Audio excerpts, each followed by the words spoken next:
Hello everyone, welcome to tech and tales by Kashish. I hope you all are doing great. कल मैं video upload नहीं कर पाई, उसके लिए sorry, but today we are here with a fresh beginning. So आज का topic है हमारा क्यू, और आज है day 10 of our hack with इनकी 2025 प्रिपरेशन सीरीज। तो queue basically when it comes to questions उतना इंपॉर्टेंट नहीं होता, but when it comes to interview तो वहाँ थोड़ा ज़्यादा इंपॉर्टेंट होता है। But we should not take risk, और इसके अंदर भी हमें जितनी इंपॉर्टेंट चीज़ें हैं वो कवर करनी है, ठीक है। तो जब हम क्यू की बेसिक्स की बात करें तो उसके अंदर हमें ये पता होना चाहिए लाइकवाइज स्टैक कि ये किस प्रिंसिपल पे वर्क करता है। वहाँ लीफो था, यहाँ फीफो होता है, first in first out. For दोस्त जिनको पहले से नहीं पता था, क्योंकि मुझे भी रिसेंट में पता लगा कि कुछ बच्चे ऐसे भी हैं जिन्होंने अभी रिसेंट में डीएसए शुरू करी है। उसके अलावा अगर आपको रियल लाइफ एप्लीकेशंस पता हो, अगेन ये इंटरव्यू पर्पसेस के लिए थोड़ा इंपॉर्टेंट होता है, ठीक है। मैं सिर्फ इन्फोसिस की बात नहीं कर रही हूँ, मैं ऐसी नॉर्मल जनरल बात कर रही हूँ कि इंटरव्यू पर्पसेस के लिए इंपॉर्टेंट होता है। तो अगर आप लोग अभी पढ़ रहे हो तो आधा घंटा पौना घंटा सिर्फ आप इस चीज़ में दे दोगे कि इंटरव्यू में किस तरह के क्वेश्चन होते हैं, तो इट्स फाइन। फिर उसके बाद आपको ये देखना है कि क्यूज़ जो होती हैं हमारी कितनी तरह की होती हैं। लीनियर क्यूज़ होती हैं, ठीक है। उसके अलावा सर्कुलर क्यू होती है, हमारी डी क्यू होती है। डी क्यू क्या होता है? डबल एंडेड क्यू, ठीक है। प्रायोरिटी क्यू, ये तो भाई साहब बहुत इंपॉर्टेंट होती है, क्योंकि प्रायोरिटी क्यू के ऊपर क्वेश्चंस आते हैं, ठीक है। इट्स वेरी इंपॉर्टेंट, तो ये आपको पता होना चाहिए।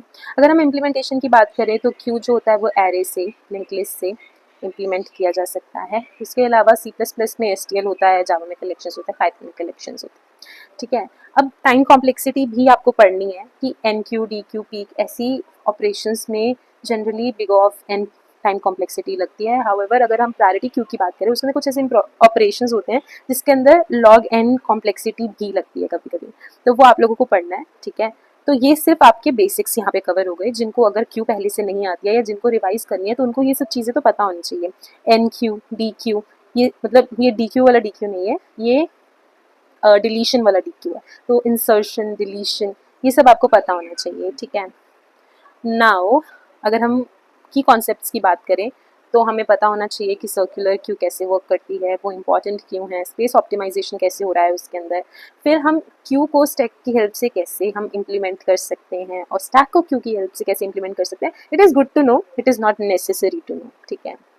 डी क्यू के ऑपरेशंस क्या क्या होते हैं, वो कैसे इंपॉर्टेंट है स्लाइडिंग विंडो वाली प्रॉब्लम्स के लिए, प्रायोरिटी क्यू और नॉर्मल क्यू में क्या फ़र्क होता है। It's good to know again, but it is not necessary to know, ठीक है। कुछ रियल वर्ल्ड एग्जाम्पल ताकि आप लोगों की नॉलेज के अंदर समझ आए कि क्यू किस तरीके से इंप्लीमेंट होती है, क्या इसकी रियल लाइफ एप्लीकेशन है, सो दैट आपको जब आप उसको इंप्लीमेंट कर रहे हो तो उसमें ज़्यादा प्रॉब्लम नहीं होती है और आपके दिमाग के अंदर सॉल्यूशंस जल्दी डेवलप होते हैं, ठीक है। अब मस्ट डू क्वेश्चंस की बात करें, अगेन अगर आप इम्प्लीमेंटेशन करोगे क्यू का एकदम बेसिक से, एकदम स्क्रैच से, थ्रू एरे और लिंक लिस्ट, तो आपके कॉन्सेप्ट्स क्लियर होंगे, इसलिए ये इंपॉर्टेंट है। जैसे कि मैंने स्टार्ट में भी बताया था वैसे ही क्यू में बता रही हूँ, क्योंकि जब हम एक बार उसको स्क्रैच से करके देख लेते हैं तो हमें बाद में लॉजिक्स करने लग जाते हैं, ठीक है। सर्कुलर क्यू को इम्प्लीमेंट करना है, Q using stack, stack using Q, sliding window maximum, good question, first non repeating character in a stream, GFG पे है, LRU कैशे, ठीक है। अब अगर हम रिसोर्सेज की बात करें तो आप लोग कुणाल कुशवाहा से पढ़ सकते हो। थोड़ा कॉम्प्लेक्स लगता है बच्चों को उनसे पढ़ना, बट मैं ऑनेस्टली बताऊं तो वो उनकी नॉलेज बहुत अच्छी है, वो बहुत अच्छे से पढ़ाते हैं। मैंने भी पढ़ा है कुछ कुछ चीज़ें उनसे, ठीक है। मतलब मैं जब आपको नॉन लीनियर DSA पे हम लोग पहुँचेंगे ना, तो सबसे ज़्यादा मैं आपको शायद उन्हीं का ही रेफरेंस दूंगी कि आप वहाँ से पढ़िए जाके, क्योंकि बहुत अच्छे से पढ़ाते हैं, ठीक है। उसके अलावा take you forward as always, आप वहाँ से तो कभी भी पढ़ सकते हैं, एनी डे एनी टाइम। आप जेनीज़ लेक्चर से भी पढ़ सकते हैं, जिन लोगों को क्यू बिल्कुल नहीं आता है, ये ऑप्शनल है, आप जेनीज़ लेक्चर से पढ़ सकते हैं, वो भी बहुत अच्छे से पढ़ाते हैं मैम। तो दीज आर द रिसोर्सेज। उसके अलावा आप लोग क्यूज़ पे अगर ज़्यादा स्ट्रेस नहीं भी दोगे तो चलेगा, बट हाँ ठीक है, हमें कुछ छोड़कर नहीं जाना है, तो हमको सब कवर करने के लिए क्यूज़ में आप ये सब पढ़िए, it's sufficient, like I cannot say more than sufficient, but it's sufficient, ठीक है। So that's it from my side for this video। आप लोगों को कुछ भी डाउट है, I'm looking now कि बीच में मुझे लग रहा था कि बच्चे पढ़ नहीं रहे हैं कुछ कुछ चीज़ें, but now I can see कि people are on the track again, and कुछ भी डाउट है आप लोग मुझे कमेंट सेक्शन में डालो, आप लोग ग्रुप में डालो, हम लोग चैट ग्रुप में एक्टिव हैं, आप लोग जो भी पोस्ट कर रहे हैं हम लोग ट्राई कर रहे हैं कि उसको अच्छे से रिप्लाई कर पाएँ। Rest, share this series with your friends, code करो, मौज करो, कुछ भी प्रॉब्लम हो शेयर करो।